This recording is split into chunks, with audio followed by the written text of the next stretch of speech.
कल की चिंता भगवान पर छोड़ दो, क्योंकि उससे बेहतर कोई सहारा नहीं हो सकता। एक दिन एक सेठ जी को अपनी संपत्ति के मूल्य निर्धारण की इच्छा हुई और लेखाधिकारी को तुरंत बुलवाया गया। सेठ जी ने आदेश दिया, मेरी संपूर्ण संपत्ति का मूल्य निर्धारण कर ब्यौरा दीजिए। यह कार्य अधिकतम 1 सप्ताह में हो जाना चाहिए। ठीक 1 सप्ताह बाद लेखाधिकारी ब्यौरा लेकर सेठ जी की सेवा में उपस्थित हुआ। सेठ जी ने पूछा, कुल कितनी संपदा है? लेखाधिकारी बोला कि सेठ जी, मोटे तौर पर कहूं तो आपकी 7 पीढ़ी बिना कुछ किए धरे आनंद से भोग सके इतनी संपदा है आपकी। लेखाधिकारी के जाने के बाद सेठ जी चिंता में डूब गए। तो क्या मेरी 8वीं पीढ़ी भूखों मरेगी? वह रात दिन चिंता में रहने लगे। तनावग्रस्त रहते, भूख भाग चुकी थी। कुछ ही दिनों में कृषक आय हो गए। सेठानी जी द्वारा बार बार तनाव का कारण पूछने पर भी जवाब नहीं देते। सेठानी जी से सेठ जी की यह हालत देखी नहीं जा रही थी।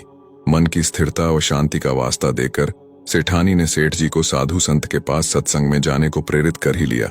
सेठ जी भी पहुंच गए एक सुप्रसिद्ध संत समागम में। एकांत में सेठ जी ने संत महात्मा से मिलकर अपनी समस्या का निदान जानना चाहा।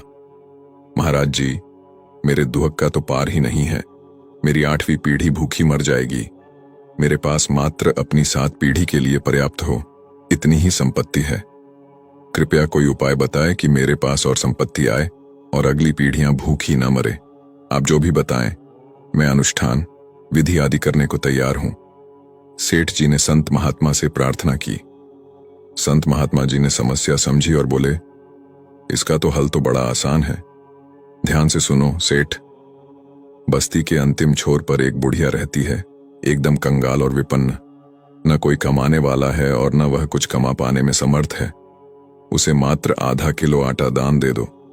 यदि वह यह दान स्वीकार कर ले तो इतना पुण्य उपार्जित हो जाएगा कि तुम्हारी मनोकामना पूर्ण हो जाएगी। तुम्हें अवश्य अपना वांछित प्राप्त होगा। सेठ जी को बड़ा आसान उपाय मिल गया। उन्हें अब कहां सब्र था। घर पहुंचकर सेवक के साथ 1 क्विंटल आटा लेकर बुढ़िया की झोपड़ी पर पहुंच गए। माता जी, मैं आपके लिए आटा लाया हूं, इसे स्वीकार कीजिए। सेठ जी बोले, आटा तो मेरे पास है बेटा, मुझे नहीं चाहिए। बुढ़िया ने स्पष्ट इनकार कर दिया। सेठ जी ने कहा, फिर भी रख लीजिए। बूढ़ी मां ने कहा, क्या करूंगी रखकर, मुझे आवश्यकता ही नहीं है।